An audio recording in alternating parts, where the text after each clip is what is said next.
Padre, en el nombre de Jesús, háblanos, Señor, en esta tarde te lo suplicamos, ten misericordia, ábrenos tu palabra, Señor, y nuestro entendimiento, Señor, te pedimos, Padre, que traigas lluvia, Señor, para nuestro entendimiento, de tal manera que no quede, Señor, sin fruto, sino que pueda recibir la semilla, Señor, y que esa semilla pueda dar fruto al 100 por 1. En el nombre de Jesús reprendemos toda oposición en los aires, todo ataque de las tinieblas, todo intento por robar la semilla en esta hora, lo reprendemos en el nombre poderoso de Jesús. Gracias te damos, Señor, y te rogamos en esta hora, Señor, que el rema que has preparado para cada uno, Señor, que tú, mi Dios, lo plantes, lo claves, Señor, en cada alma, en cada corazón, de tal manera que no lo olvidemos. En el nombre de Jesús, gracias por tus grandes misericordias y tus grandes bondades. En el nombre de Jesús, amén, Señor, y amén. Gloria a Dios. Muy bien, en la mañana hablábamos un poco acerca de lo que eran los poderes del siglo venidero y cómo en este tiempo nosotros podemos vivir de eso. Recuerde que el siglo venidero es como los días de Elías, tiempos de crisis, tiempos de dificultad, pero fueron tiempos en los que a Elías no le faltó nada, tuvo todo lo necesario, viajaba por todo el país, comía todos los días, para él no hubo crisis, ¿verdad? Sin embargo, para todos los demás, dice, incluso se morían de hambre. Dice entonces, primera carta de Pedro, capítulo 1 y verso 13, dice, ceñid vuestro entendimiento, ¿para qué? ¿Cómo dice su Biblia ahí? Ceñir el entendimiento. ¿Pero para qué? ¿Para la acción, dice ahí en su Biblia? Ceñid vuestro entendimiento para la acción. Mire, esta otra versión dice, por lo cual, teniendo los lomos de vuestro entendimiento ceñidos con templanza. Dice la Reina Valera actualizada, por eso dice, con la mente preparada, oiga eso, con la mente preparada para actuar. Y dice la versión Félix Torres Amat, dice, por lo cual bien apercibido y preparado vuestro ánimo, tened perfecta esperanza. Oiga eso. ¿De qué le quiero hablar? Quiero hablarle un poco acerca de la esperanza, de que hay esperanza para nosotros. Nosotros no somos como los que no tienen esperanza, dice la Escritura. Nosotros tenemos una esperanza, pero la esperanza, hermano, no es como el canto aquel, allá en el cielo y aquí en la tierra, ¿qué va a pasar mientras tanto? Por eso es que el tema en la mañana era eso, los poderes del siglo venidero. Pero también necesitamos nosotros, como dice Pedro, preparemos nuestro entendimiento, pero no para quedarnos dormidos, no para quedarnos, hermano, encolchados ahora con el frío, sino preparemos nuestro entendimiento. Y me llamó la atención que dice, ceñir el entendimiento con un propósito, que es actuar. Por eso dice esa otra versión, fíjese, dice, por eso con la mente preparada para actuar. Dice, con vuestro ánimo preparado y apercibido. Es decir, con ganas de hacer algo, amén, con ganas de levantarse, con ganas de tener alguna actividad. Eso es lo que dice ahí. Pero si usted se da cuenta, toda la actividad esa va a empezar precisamente en el entendimiento. Ahí en el entendimiento es donde nosotros vamos a recibir las instrucciones y donde vamos a saber en qué debemos actuar, cómo debemos actuar, para qué debemos de actuar, a quién debemos nosotros de obedecer, etcétera. Entonces dice esta carta de Pedro, dice, ceñid vuestro entendimiento para la acción. Dice, sed sobrios en espíritu. Poned vuestra esperanza completamente, fíjese que no es por abonos, sino es completamente, la total esperanza en la gracia que se os traerá en la revelación de Jesucristo. ¿Cómo viene la gracia? Dice, se nos revela el Señor Jesucristo, juntamente con esa revelación, dice, viene una gracia de parte de Dios. En eso debemos de poner nuestra esperanza. Esa gracia, hermano, es la forma en la que Dios nos ve y es la forma en la que Dios actúa para con nosotros, que sin merecerlo nosotros, Dios se inclina a vernos y entonces nos concede las peticiones de nuestro corazón. Por eso es que dice que Esther llegó delante del rey Asuero, y entonces cuando llegó delante del rey Asuero, lo que ella esperaba era hallar gracia. Por eso dice también un pasaje, ¿verdad? Que para que hallemos el oportuno socorro. ¿Pero cómo? Hallando gracia delante de Dios. Dice entonces que esa gracia delante de Dios viene juntamente con la revelación de Jesucristo. Pero mire el verso 14 entonces. Dice, como hijos obedientes. ¿Como hijos qué? obedientes. No os conforméis o no os adaptéis a los deseos que antes teníais en vuestra ignorancia. Entonces quiere decir que cuando uno, hermano, dejó algo, uno ya creyó en el Señor Jesucristo, uno ya dejó algunas cosas ahí atrás, pero uno vuelve a esas cosas, empieza uno otra vez a recaer sobre esas cosas, empieza uno a convertirse en un hijo desobediente. Se recuerda que en la mañana decíamos que para poder vivir de los poderes del siglo venidero hace falta obediencia.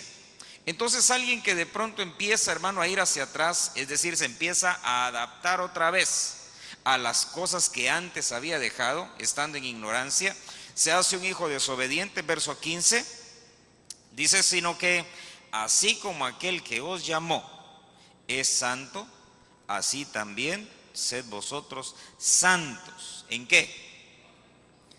Fíjese que no dice sed santos en vuestra manera de pensar, ¿verdad? Sino que dice sed santos ¿en qué? En vuestra manera de vivir, porque desde el principio, en el verso 13, por eso dice el apóstol Pedro: ceñid vuestro entendimiento para la acción. Dice, ¿cómo vamos a actuar? En santidad. ¿Por qué? Porque Dios es santo. Entonces, ¿cómo preparamos nosotros? Llega el entendimiento, llega el conocimiento, hermano, ya en nuestra mente de que Dios es santo. Por lo tanto, todo aquel que se acerca al Señor debe de ser santo, debe de hacerlo con manos limpias. Por eso dice entonces ahí: el que os llamó es santo, así también sed vosotros santos en vuestra manera de actuar, en vuestra manera de vivir, porque para poder actuar usted ya tuvo que haber santificado su mente. Si no, no se puede. Amén. Usted puede fingir que es santo, eso es otra cosa. Pero para actuar con santidad, para presentarse en santidad delante de Dios, primero tuvo que santificar su mente, su entendimiento, su comprensión. Dice acá, escrito está, sed santos, porque yo soy santo. Entonces, cuando habla el apóstol Pedro de tener la mente preparada para actuar, es que usted santifique su mente, que la limpie, que agarre jabón, que agarre, hermano, lija, que agarre todo lo que pueda, se la pase a su mente. ¿Por qué? Porque si el enemigo tiene nuestra mente, hermano, ya la hizo, y usted y yo ya no pudimos hacer nada. Si usted le entrega su mente al diablo, aunque usted no quiera, usted va a actuar de una manera pecaminosa. Si usted le entrega su mente al enemigo, es imposible que usted pueda vivir en santidad y que pueda agradar a Dios. ¿Por qué? Porque aquí en la mente, dice Pedro, es donde se prepara toda la acción, todo lo que vamos a hacer. Ahora fíjese entonces, acompáñenme a Ezequiel 22.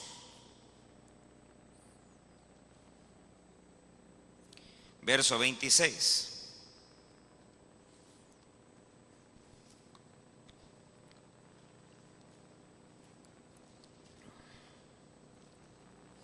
¿Ya lo tiene?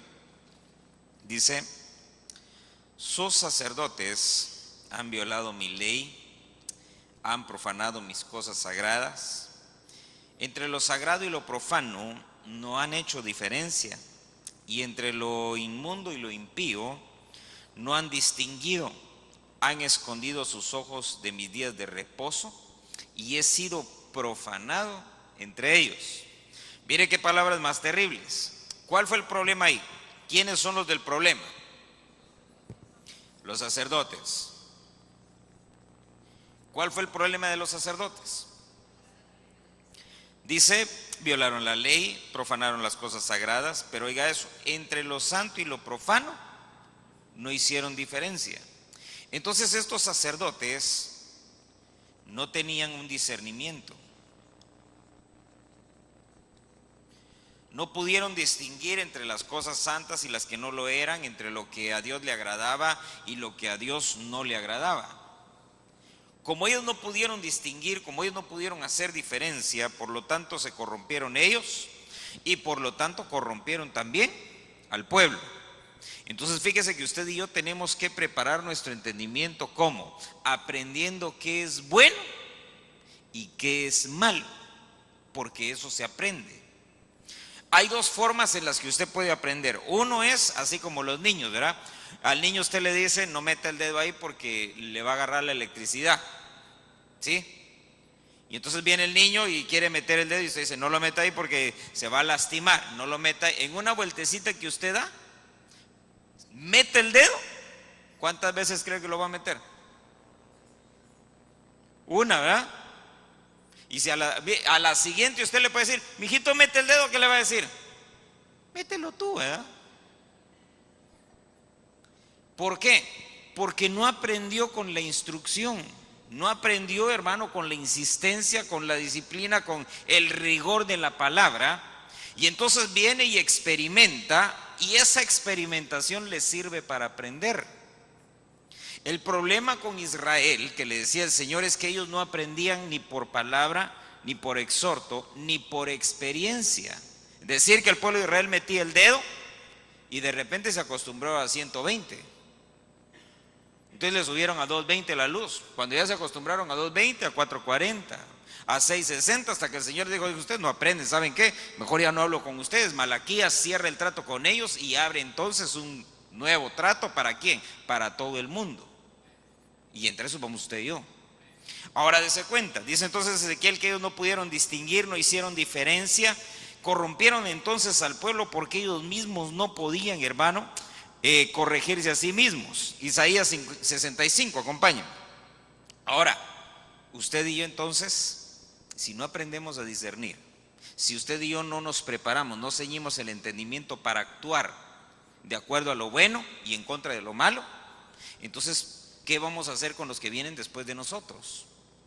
Los vamos a corromper, porque usted y yo somos sacerdotes de nuestra casa. Entonces los que vienen después se van a corromper y van a hacer las mismas cosas que nosotros estamos haciendo. Y cuando ellos ya estén más grandes, van a hacer cosas peores que nosotros. Fue el problema de Israel. Dice el Señor, porque ustedes añadían a un pecado otro pecado, y a ese otro pecado, es decir, que fueron acumulando, y en lugar de aprender a hacer cosas buenas, aprendían a hacer cosas malas. Fíjese entonces, Isaías 65, verso 8.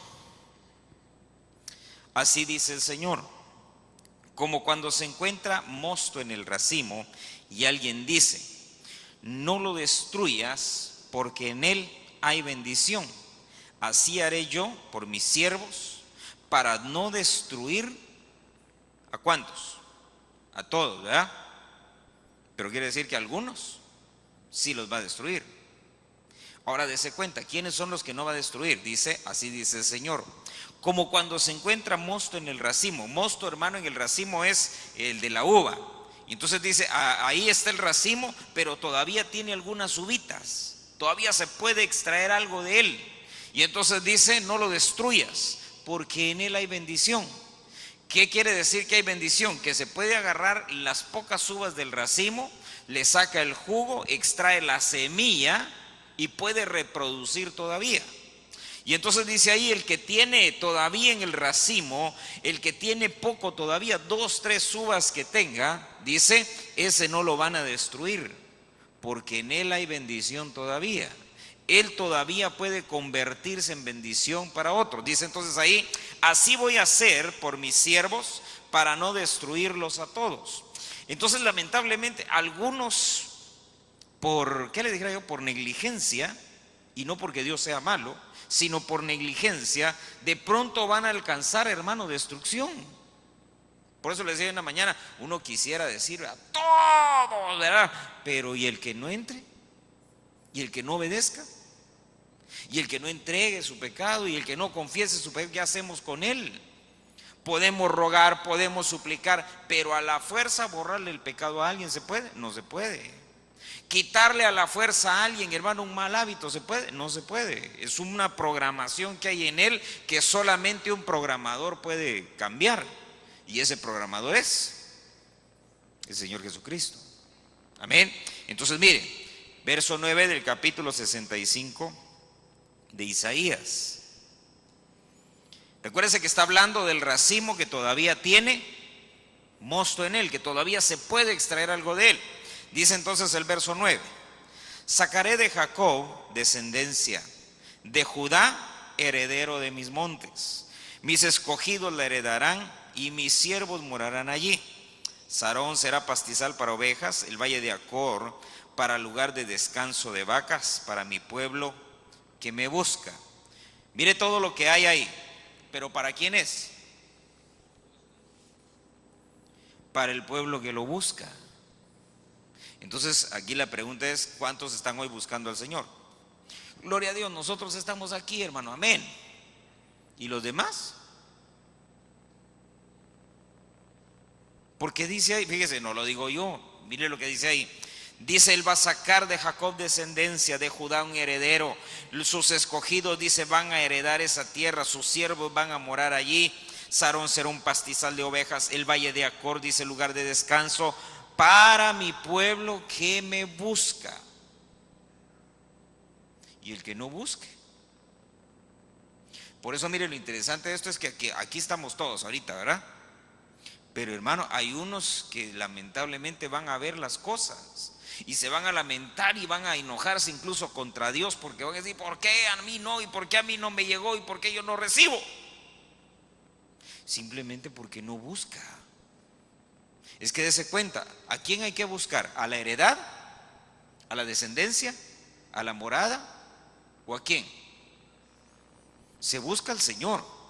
Y el que busca al Señor, dice que el Señor lo va a examinar, va a ver sus racimos, si todavía tiene algo de mosto, de eso poco que hay, Él le va a sacar descendencia, le va a sacar herencia, le va a construir morada. Pero el que le busca, no es que Él va a irlos a buscar a su casa, no es que Él va a ir, hermano, allá donde están ahorita algunos en pantuflas y tomándose un chocolate de la abuelita, ¿ya? No es así. Porque algunos de pronto piensan, es que, ¿y acaso que es obligación ir a la iglesia? ¿Es obligación que usted visite a sus papás? Los que no los tienen viviendo con ellos, pues. ¿Es obligación? ¿Sí o no? ¿Y sus papás por qué no lo vienen a ver usted? Algunos no pueden, ¿verdad? Pero dése cuenta, muchos dicen, que venga Dios a visitarme a mi casa. Si Dios es bueno, si Dios es gentil, si Dios es amoroso, amén, gloria a Dios, lo que usted quiera. Pero aquí dice que en tiempo de crisis, cuando nadie tiene uvas, aquellos que logren preservar algunas, Dios va a agarrar eso poquito, se lo va a convertir en descendencia, se lo va a convertir en herencia, se lo va a convertir en una morada. Y entonces dice, allí van a habitar, van a morar. Y ¿sabe qué es lo interesante? Que dice que incluso van a tener pastizal para ovejas, van a tener lugar de descanso para vacas. Quiere decir que entonces hasta establos van a tener, lugares, depósitos donde se guarda, hermanos, las reses y las ovejas, pero para todo aquel que busque al Señor. Si usted no lo busca, olvídese. Hermano, qué machetero. No, no es que sea machetero, es que lo que pasa es que la Biblia dice que hay que buscarlo. Hermano, si a Dios no le gustara que le buscáramos, Él no pediría que le construyéramos casas. ¿Sí? Si la voluntad de Dios no fuera que la gente, hermano, tuviera que salir de su casa, ponerse un saco en medio del frío, de la nieve, lo que usted quiera, ir, hermano, a 4 paredes que son constituidas una casa de Dios y reunirse ahí, si esa no fuera la voluntad de Dios, Dios no lo pediría, sino que visitaría a todo el mundo en su casa. Y allí en su casa todos recibirían el Espíritu Santo y se revelaría a todos dentro de su casa, y ahí aceptarían a Cristo, ahí recibirían el Espíritu Santo, todos los dones, ahí serían perfeccionados y de su casa serían arrebatados. Pero no es así, sino que dice que aquel que le busca lo va a encontrar. Hermano, pero dice también la Biblia en lo secreto de la cámara que lo busque. Así es, pero yo le aseguro que usted no dobla las rodillas en su casa. Usted no danza en su casa tampoco. No se pone a gritar alabanzas al Señor, ¿verdad? Y los que están en su casa menos ahorita, ¿verdad? Ahorita están viendo el resumen de ESPN, ¿verdad? Los partidos. Ay, mire pues. Pero dejémoslos a ellos en su casa. Verso 11. Mire esto, dice: pero vosotros que abandonáis al Señor. Levanten la mano los que abandonan al Señor. No hay ni uno. Pero fíjese esto, dice: vosotros que abandonáis al Señor, que olvidáis mi santo monte, que ponéis mesa para la fortuna y que preparáis, ¿qué cosa? Vino mezclado para el destino. Mire qué terrible. Dice, abandonan al Señor, se olvidan del monte santo. ¿Se recuerda cuál era el monte santo?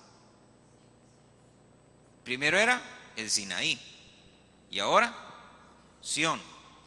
Pero esos dos montes marcan dos cosas. Uno es la instrucción, allá está la ley, y el otro marca la gracia.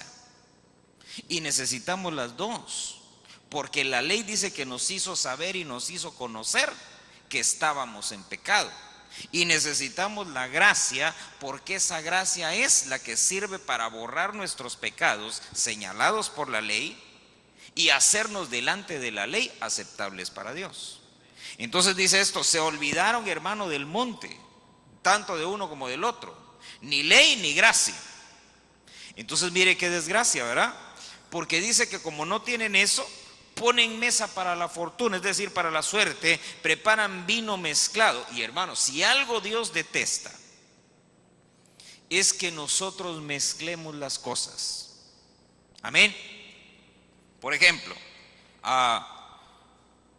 ahorita usted puede ver, hermano, cómo se empiezan a mezclar un montón de cosas. Digamos, por ejemplo, los cantantes ahora, para poder vender más, ¿qué es lo que hacen? No le hablo de los cantantes del mundo, aunque algunos del mundo lo están haciendo, ¿verdad? Pero empiezan a mezclar. Y entonces empiezan, hermano, a mezclar cuestiones, hermano, religiosas de otras religiones con la fe de ellos, y entonces empiezan a introducir confusión dentro de la gente, empiezan a tratar de ganar mercado dentro del mundo, cantando tin, tin, tin, tin, tin, tin, tin, tin, tin, tin, tin, y un arbolito detrás, ¿verdad? Y empiezan a mezclar el vino. Y la gente, oiga eso, a la gente le gusta. Entonces dicen, este tiene revelación. ¿Por qué? Porque él tiene un arbolito atrás y esas son las cosas que a mí me gustan, y este es de siervo de Dios.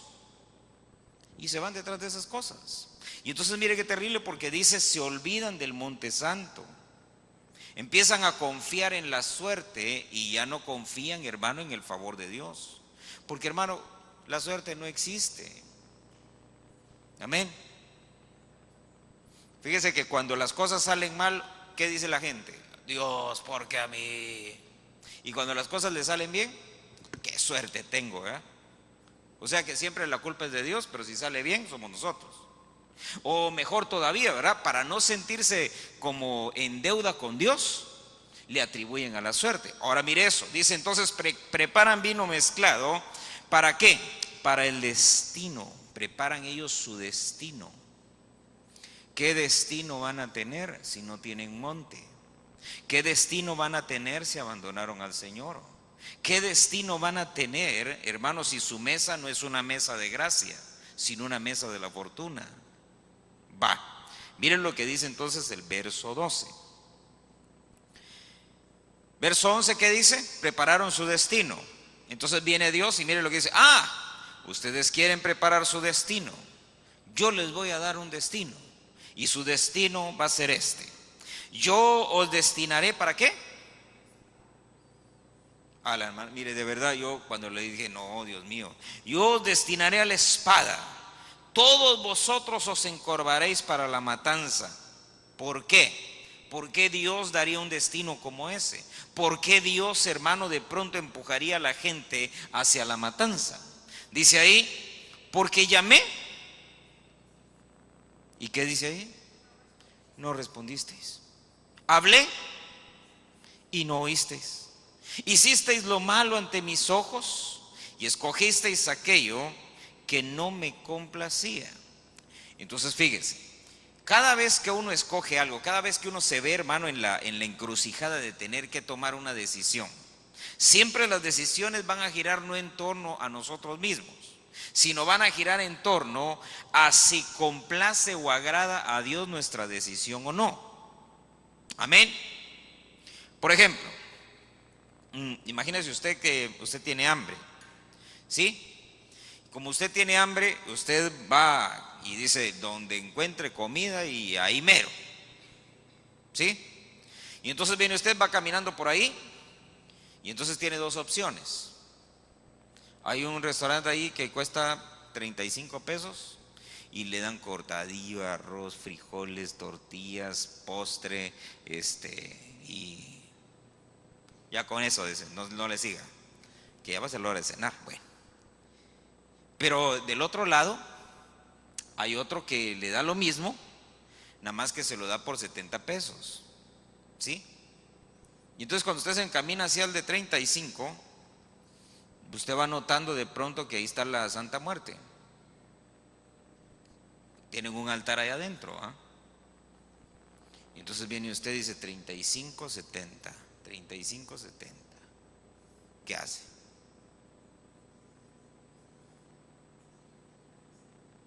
Hermano, entro al de 35 y santifico los alimentos porque así dice el Señor. No, hermano, no se equivoque.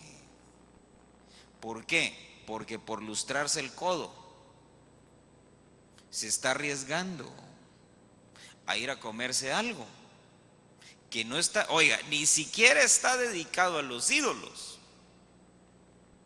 Por ejemplo, ¿ha visto usted cuando usted compra algo, ¿verdad? Y que la gente le hace así, ¿verdad?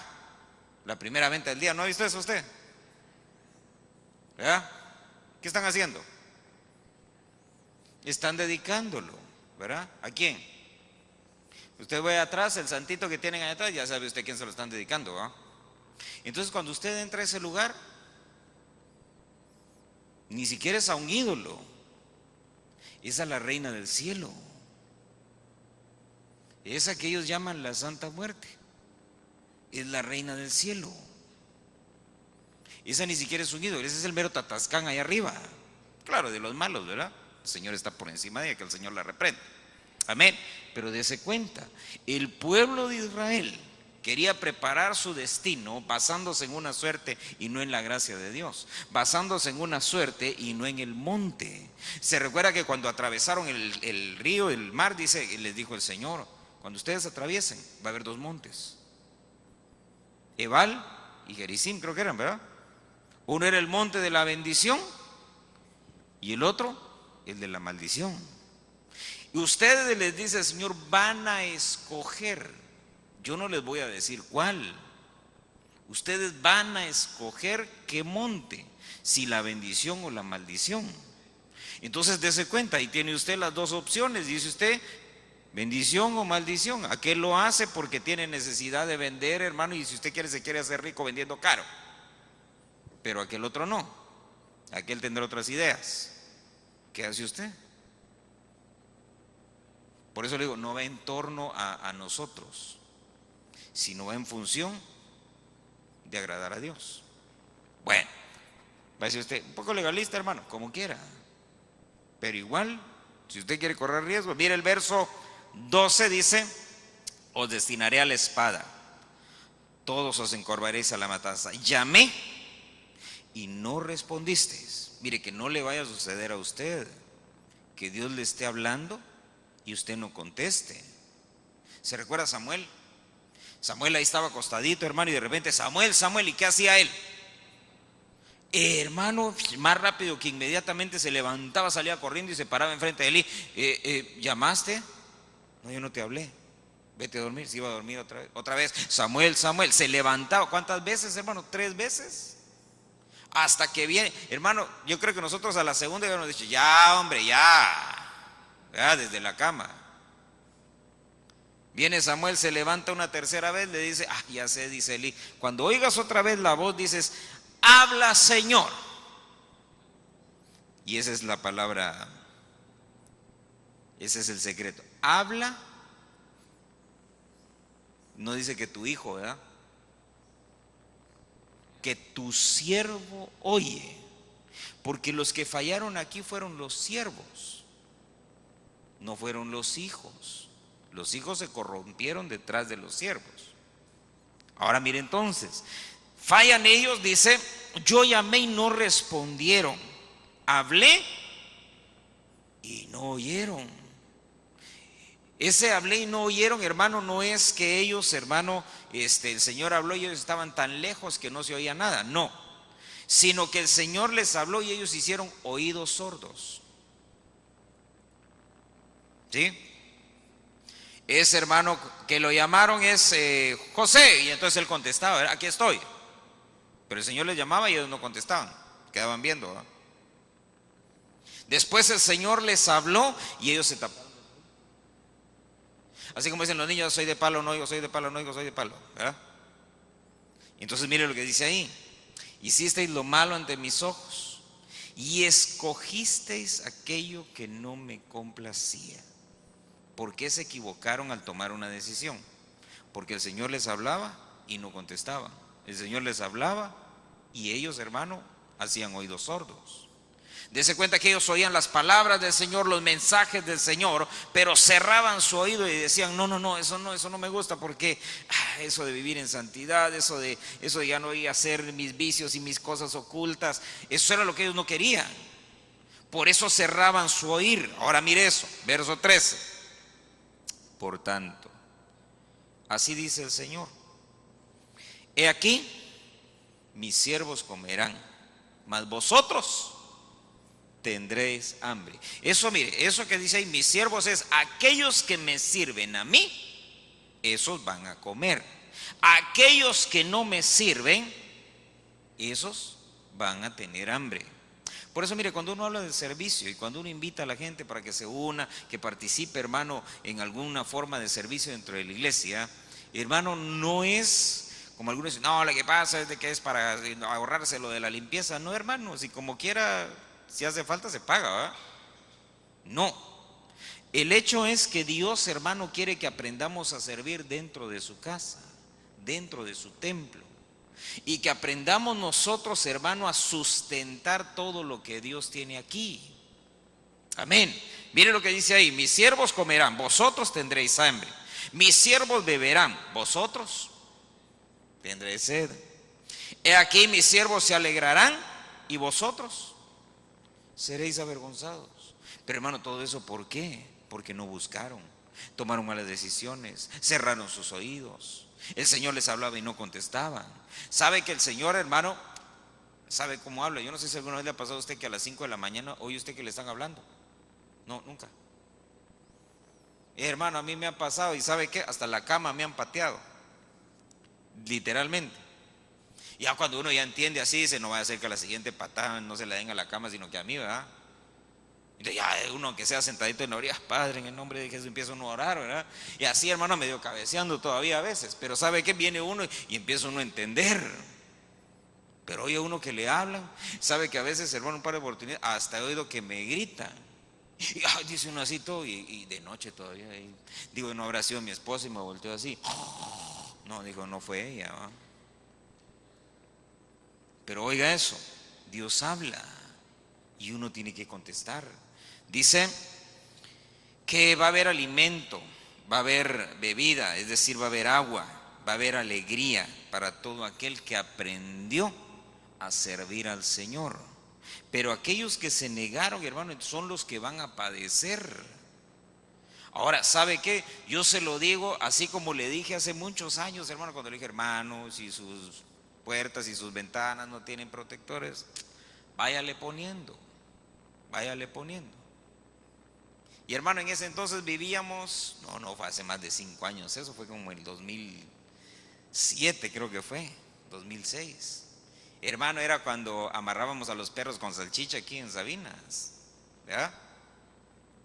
Y hermano, algunos dijeron, ahora, hermano, dígame, ¿quién no tiene protectores en las ventanas de su casa? Porque si no tiene protectores, en una vueltecita que usted se da, va usted a Laredo a comprarse algunas sus garritas, como dicen, ¿verdad? Y por esas garritas, cuando regresa, ya le hicieron garras toda la casa, ¿va? Pero antes no era así.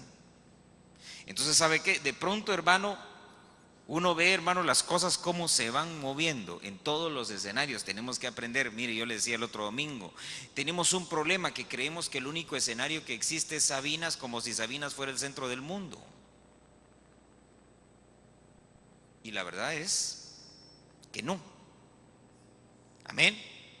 Sino que hay, hermano, un escenario mundial, un escenario, hermano, como país, un escenario como Estado, que usted tiene que considerar y darse cuenta, hermano, para dónde van las cosas y usted a actuar. Al avisado, dice la Biblia, ve venir el mal, pero dice, ve venir, y se hace un lado, y si no lo ve, le va a pasar encima, y ya cuando pasa va a decir, ¡ay, venía! No, ya, ¿para qué? Ya lo atropelló. Dice entonces acá, oiga esto, verso 14: mis siervos darán gritos de júbilo con un corazón alegre, pero vosotros clamaréis con corazón triste, con espíritu quebrantado gemiréis. Fíjese que todo lo que profetizó Isaías y Jeremías era acerca, hermano, de los tiempos que venían. Y en base a lo que estaban viviendo ellos decían, por lo que se está haciendo ahorita, los tiempos que vienen van a ser estos. Y la gente, hermano, no les creía. Profetizaron no solo Isaías y Jeremías, creo que fueron como 5 profetas los que estuvieron al mismo tiempo profetizando. Y profetizaban las mismas cosas, en diferente lugar cada uno. Pero todos profetizaban de parte de Dios lo que venía. Y la gente, hermano, cerraba sus oídos. Y decían, no va a ser, yo tengo fe que no va a ser así. No, no se trata de tener fe que no va a ser así. Las cosas van a venir y se van a dar. Pero dice, y lo leímos al principio, usted y yo tenemos que preparar nuestro entendimiento para actuar, no para quedarnos sentados, para actuar. ¿Cómo vamos a actuar? Vamos a actuar hacia afuera con sabiduría que Dios nos va a dar, y vamos a actuar hacia adentro, hermano, disponiendo nuestro corazón para servirle al Señor. Porque ese fue el problema de Israel. Dejaron de servir al Señor y se les vino la estantería encima. Dice, mire el verso 15: daréis vuestro nombre como maldición a mis escogidos. El Señor Dios te matará, pero mis siervos serán llamados por otro nombre. Entonces mire, ¿se recuerda cómo empieza hablando? Empieza hablando de Jacob. Lo leímos ahí atrás, verso 9. Dice, sacaré de Jacob descendencia. Pero ¿se recuerda qué hizo Dios con Jacob, hermano, cuando lo venía buscando Esaú? Le cambió el nombre. Por eso dice acá, dejaréis vuestro nombre como maldición. Porque, hermano, Jacob en su nombre traía, hermano, precisamente codificada toda su maldición. Por eso es que él anhelaba la bendición, y cuando se encontró, hermano, con el ángel, se peleó con él, se agarró con él, y hermano, ¿y qué era lo que él pedía? Que lo bendijera. Bendíceme, bendíceme. ¿Y la bendición cuál fue? ¿Cómo te llamas? Jacob. Ya no te vas a llamar Jacob, te vas a llamar Israel. Y mañana que te encuentres con Esaú, ya no va a encontrar a Jacob, va a encontrar a Israel. Y cuando encuentre a Israel, no te va a poder matar, porque al que él quiere matar es a Jacob. Y hermano, dice entonces acá, mis siervos serán llamados por otro nombre. Entonces la destrucción, hermano, va a venir a buscar ¿a quién? A nuestra vieja naturaleza, a nuestro viejo yo. Pero si usted y yo somos metidos en Cristo, y dice la Biblia que ahora nos llamamos como Él, dice, de quien toma nombre toda familia en los cielos y en la tierra. Entonces usted toma nombre de Dios, y cuando venga la destrucción buscando, hermano, a usted por nombre para hacerlo pedazos, ¿qué es lo que va a encontrar? Va a encontrar que usted ya no se llama así. Va a decir, pero es que usted tiene la misma cara, pero ya no me llamo así, ahora me llamo Cristo. ¿Cómo que se llama Cristo? Sí, porque soy coheredero, tengo su naturaleza, comparto herencia, todo lo que Él tiene lo tengo yo. ¿No dice la Biblia que estamos escondidos en Cristo? Entonces cuando venga la destrucción, todo aquel que está en Cristo, hermano, la destrucción y el desastre no le puede hacer nada. Por eso dice ahí que los que sirven al Señor, los que están metidos en Cristo, ellos, dice, van a comer, van a beber, van a estar alegres, van a dar gritos de júbilo, su corazón se va a alegrar, dice, y tendrán, hermano, un nombre que los va a proteger, que los va a esconder. Por eso dice la Biblia que a nosotros nos han dejado el nombre que es sobre todo nombre, para que al nombre de Jesús se doble toda rodilla. Entonces la destrucción va a venir, y el desastre va a venir, y la persecución económica va a llegar, pero cuando llegue delante de nosotros, se tiene que arrodillar, porque así dice la Biblia, delante de Jesús se doblará toda rodilla. Amén. Por eso mire, ¿cuál es la bendición? ¿Cuál es la esperanza que nosotros tenemos? Acompáñenme a la primera carta de Pedro, capítulo 1.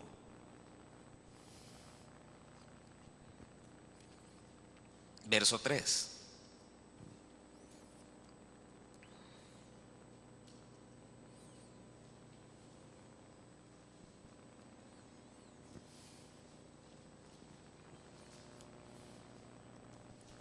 Primera carta de Pedro, capítulo 1, verso 3, ¿ya lo tiene? Dice: bendito sea el Dios y Padre de nuestro Señor Jesucristo, quien según su gran misericordia nos ha hecho nacer de nuevo a una esperanza viva. Dice, ¿cómo? Mediante la resurrección de Jesucristo de entre los muertos. ¿Para qué? Para obtener una herencia incorruptible, inmaculada, que no se marchita y que está reservada en los cielos para vosotros. Mire, que esté reservada en el cielo para nosotros no quiere decir que nos la van a entregar cuando lleguemos al cielo. ¿Sí? Por ejemplo, usted puede reservar, llama usted a un restaurante y usted reserva el espacio, ¿verdad? ¿Para cuándo reserva el espacio?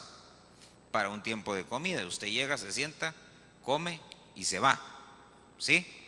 Ahora, viene usted y usted puede, digamos, ahora en este tiempo usted puede comprar por internet, ¿verdad? Y usted se mete y dice, quiero comprar, ¿a qué le digo? Un televisor. Entonces usted lo compra. Y ahí en la bodega tienen 100. De esos 100, cuando usted da el clic y dice comprar, automáticamente, ¿qué es lo que hacen? Reservar uno.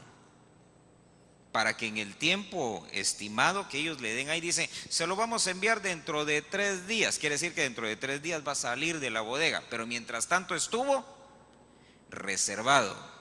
Entonces lo agarran, hermanos, se lo mandan a usted, a los 3 días sale. El tiempo estimado de llegada es otros 3 días. Quiere decir que usted lo compró hoy, dentro de 6 días. ¿Usted lo recibe en dónde? ¿En la bodega? En su casa. De la misma manera usted va a un almacén, dice, necesito un refrigerador, y usted tal vez va en un bocho, ¿ah? No se lo puede llevar ahí. Pero usted, ¿qué es lo que hace? Paga, se lo reserva. ¿Y cuándo quiere que se lo mandemos? Mañana no voy a estar, pasado tampoco, luego voy con la abuelita, el lunes. ¿El lunes qué hace? Lo que usted reservó, se lo manda, tocan la puerta de su casa el lunes, aquí está fulanita y tal, sí, un refrigerador, sí, aquí se lo traemos. Entonces, ¿qué dice Pedro? Hay allá en el cielo reservada, oiga eso, una esperanza, dice, nos ha hecho nacer de nuevo una esperanza viva mediante la resurrección de Jesucristo de entre los muertos, para una herencia que es incorruptible, que es inmaculada, que no se marchita, y está reservada en los cielos para vosotros, que sois protegidos. Oiga eso, que sois protegidos, insisto, que sois protegidos por el poder de Dios mediante la fe, para la salvación que está preparada para ser revelada en el último tiempo. Entonces mire, dice que está reservada toda esa herencia ahí arriba. Es una herencia que no se corrompe, que, hermano, que no se mancha, que no se seca, y está ahí esperando para que usted haga uso de ella. No es para cuando seamos arrebatados y lleguemos allá, no. Lo que nos va a estar esperando cuando lleguemos allá son los galardones. Esos galardones sí, están reservados para el día del tribunal de Cristo. Amén. Pero esa herencia, usted puede hacer uso de ella. Dice que allá está reservado su pedacito. Que usted no lo use, eso es otra cosa. ¿Sí? Que usted piense que no tiene acceso a ella. Porque mire, por ejemplo, una herencia. ¿De qué manera una herencia no se puede tocar? Si no hay testamento. ¿verdad? Ahí están todos los bienes, hermano, ahí está todo el dinero, todo está ahí, pero no se puede tocar, porque se le ocurrió, hermano, al viejito no dejar por escrito qué iba a suceder con todo eso. Pero dice que a través de la sangre de Cristo ahora se nos ha dado, hermano, un nuevo testamento, un nuevo pacto. Y en ese nuevo pacto dice que por la sangre de Cristo todo fue pagado. ¿Qué es todo? Todo, ¿verdad? Quiere decir entonces que donde usted aplique la sangre de Cristo como pago, le tienen que dar a usted lo que está reservado para usted. Amén. Entonces Dios tiene reservadas riquezas, tiene reservada salud, tiene reservados bienes terrenales, tiene reservados bienes espirituales, tiene reservado un montón de cosas. Pero usted lo tiene que usar. Usted tiene que hacer uso, hermano, de lo que le dieron como pago, como moneda de pago, que es la sangre de Cristo. Entonces usted se presenta y dice, y le dicen, no, es que tú no puedes acceder a la salud, esa salud milagrosa, sobrenatural. ¿Cómo que no? Si tengo la sangre de... ¿tienes la sangre de Cristo? Sí, a ver, muéstrame, aquí está la sangre de Cristo. Este es lavado con la sangre de Cristo. No, sí, denle. Porque está reservada una herencia que usted sí puede tocar, que usted sí puede agarrar, que usted sí puede hacer uso de ella, y no se acaba. ¿Sabe qué es lo triste, hermano, para muchos cristianos que van a llegar al cielo y van a decir, ahora sí vengo por mi herencia? Y van a ver, hermano, almacenes sellados ahí con el nombre de ellos. Va a decir, y esto es mío. Era tuyo. ¿Cómo que era mío? Sí, porque eso era para que lo usaras cuando estabas allá. Aquí ya no te sirve. ¿Cómo así? Sí, tuviste hambre. Si vieras cómo aguanté hambre, me llevó el río. Hubo días que tortilla ni para la sal tenía. Mira aquí esa bodega llena de kilos de sal. ¿Pasaste frío? Sí, pasé frío. Viera, casi me muero una vez congelado. Ahí hay 3 pacas llenas de puras chaquetas. ¿Y todas eran para mí? Sí, todas eran para ti. ¿Y por qué nunca me las dieron? Pues si nunca las viniste a sacar. ¿Pero cómo hacía para sacarlas? La sangre de Cristo pagó por ellas. Es que mire, pensamos que la sangre de Cristo solo pagó nuestra salvación. Error, ¿verdad? Es cierto, sí la pagó. Pero pagó, hermano, para que usted y yo no tuviéramos frío, no tuviéramos hambre, que no padeciéramos aquí. Por eso dice que él, hermano, se humilló y él no tuvo nada. Y eso es donde se equivoca un montón. Es que el Señor Jesucristo no tuvo nada. Por eso los pastores deben de ser pobres, miserables, descalzos, desnudos. Dígame usted, ¿el Señor Jesús anduvo desnudo? ¿Miserable? ¿Descalzo? No dice la Biblia que había un grupo de mujeres. Mire qué tremendo eso, ¿ah? Había un grupo de mujeres, hermano, que seguían el ministerio del Señor y sustentaban el ministerio. Por eso, mire qué problema cuando la gente no lee la Biblia. Hay gente que se molesta, hermano, y de pronto ven que un ministerio dice, sí, lo que pasa, y empiezan a darle, hermano, al ministerio porque crece. Y obviamente si crece el ministerio, hermano, tiene que crecer todo. Amén. Pero hay gente que se molesta, ¿sabe por qué? Porque dicen, no, deberían de andar descalzos, no deberían de andar viajando, pero no tienen que llevarse el evangelio por todo el mundo. Terrible, ¿verdad? Pero oiga eso, dice Pedro entonces, ¿sabe por qué se enojan esas gentes?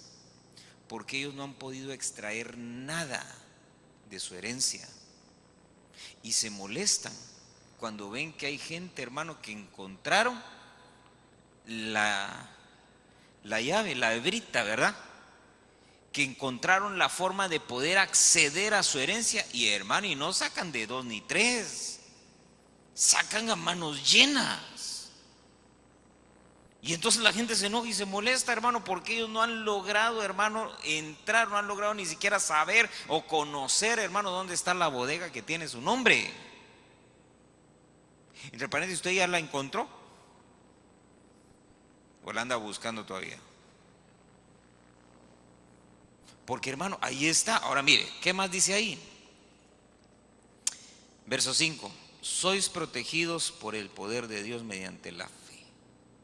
Entonces, aunque vengan tiempos, hermano, difíciles, aunque vengan tiempos, hermano, de adversidad, la protección de Dios va a estar.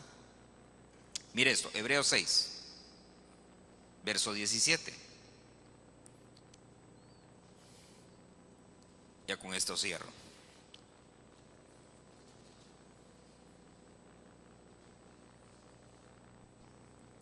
Dice, por lo cual Dios, deseando mostrar más plenamente a los herederos de la promesa la inmutabilidad de su propósito, es decir, que el propósito, hermano, del Señor no cambia, ¿sí?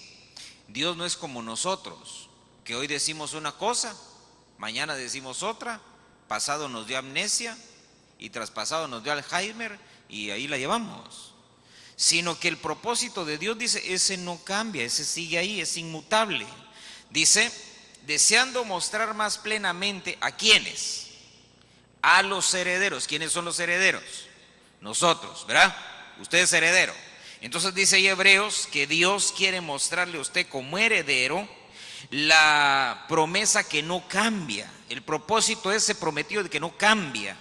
Dice que Él interpuso un juramento con el propósito, dice, o por dos cosas inmutables, por las cuales es imposible que Dios mienta.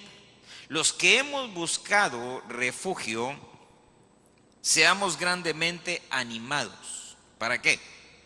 Para asirnos, agarrarnos, aferrarnos de la esperanza puesta delante de nosotros. ¿Sí me está siguiendo con la lectura?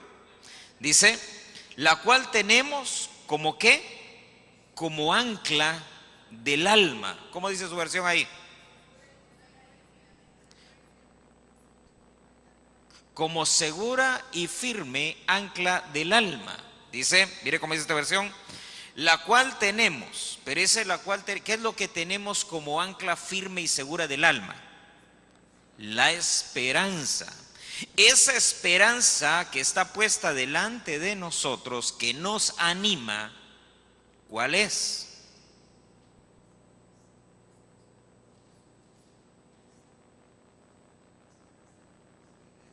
Es el Señor Jesucristo.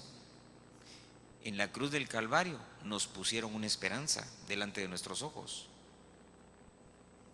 Y cuando supimos lo que significaba, nos aferramos a ella.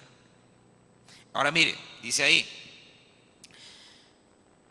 dice, la cual tenemos como ancla del alma, una firme y segura esperanza, dice, y que penetra hasta detrás del velo, donde Jesús entró por nosotros como precursor, hecho según el orden de Melquisedec, sumo sacerdote para siempre. Entonces fíjese, dice que esa esperanza nuestra, nosotros nos hemos aferrado a esa esperanza, que es el Señor Jesucristo. Y dice que el propósito de Dios, hermano, es inmutable, no cambia. Él va a cumplir su propósito. Ahora usted y yo, hermano, dice que entonces nos hemos aferrado a esa esperanza en la cruz del Calvario, pero ese Jesús de la cruz del Calvario, dice ahí que entró ¿hasta dónde? Hasta detrás del velo. Pero recuérdese que nuestra esperanza es Él, y usted y yo estamos aferrados a Él como un ancla firme y segura para nosotros. Entonces, como Él entró hasta el lugar santísimo, es lo que dice ahí, ¿qué más hizo? Dice, donde Jesús entró, dice, por nosotros como precursor, pero ahí vamos nosotros aferrados, porque Él es nuestra esperanza. Dice, según el orden de Melquisedec, sumo sacerdote. Entonces nuestra esperanza y el aferrarnos a nuestra esperanza nos lleva hasta el lugar santísimo, donde Él fue constituido sumo sacerdote según el orden de Melquisedec. Y por consiguiente, como usted y yo nos aferramos, ¿en qué nos convertimos? En sacerdotes según el orden de Melquisedec. Por lo tanto, usted y yo podemos ir hasta el lugar santísimo y salir del lugar santísimo. Y en el lugar santísimo, ¿qué hay? La Shekinah, la presencia de Dios. Y en ese lugar santísimo, a diferencia, hermano, del resto del tabernáculo, se manifestaba la sobrenaturalidad de Dios. Porque afuera se manifestaba la naturalidad. ¿Cómo? Sobre el monte, truenos, fuego, rayos, agua, hielo. Pero eran eventos naturales. ¿Sí me explico?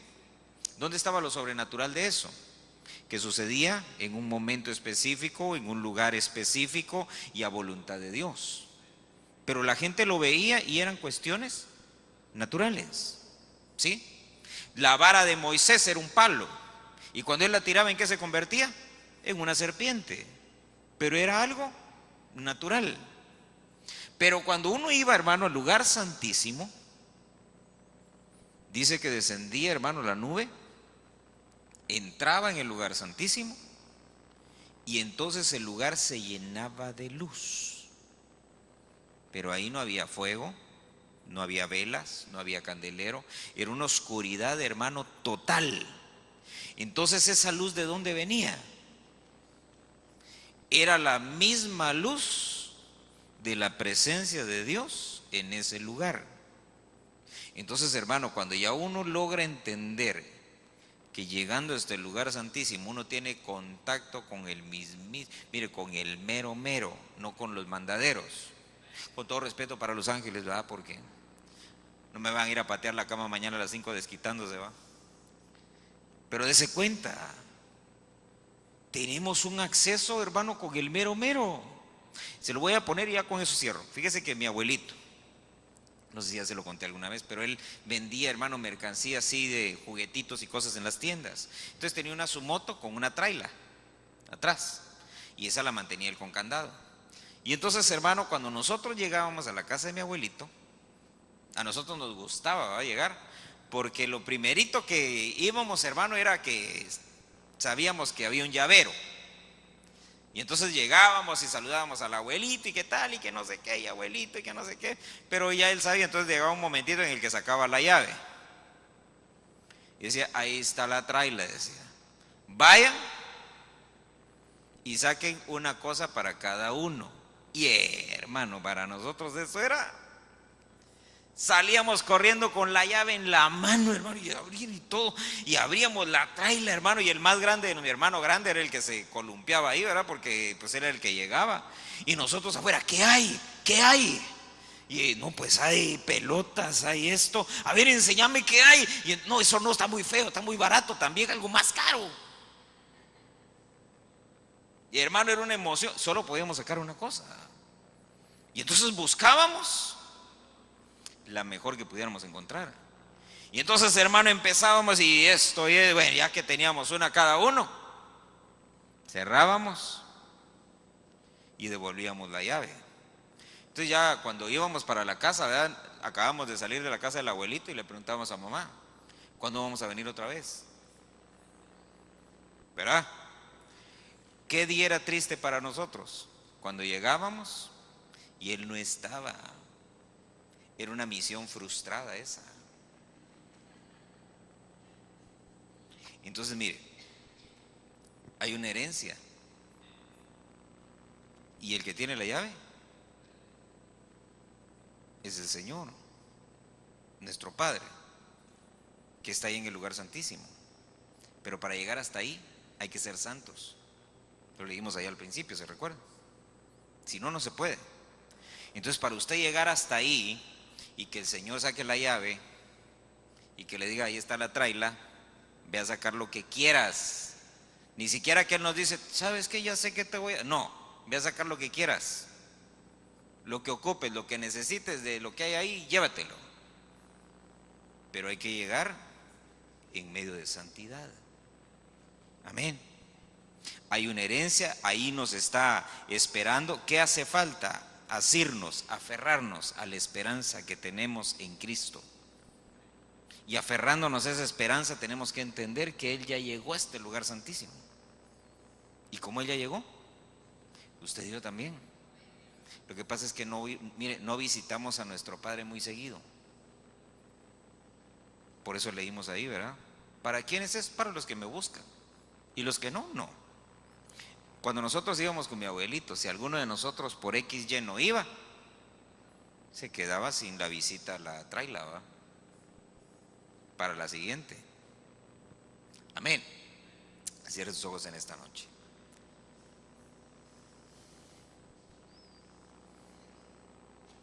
Tenemos una esperanza, y esa esperanza está en Cristo. Y usted ya tiene a Cristo. Ha sido lavado por su sangre. Todo lo que usted necesita ya fue pagado con la sangre del Señor Jesucristo. Ahora solo hay que aferrarse a nuestra esperanza, que es Cristo. Hay que aferrarse al Señor para poder extraer de ese siglo venidero, de ese tiempo venidero, de esa herencia reservada para nosotros, poder extraer aquellas cosas que necesitamos en este tiempo.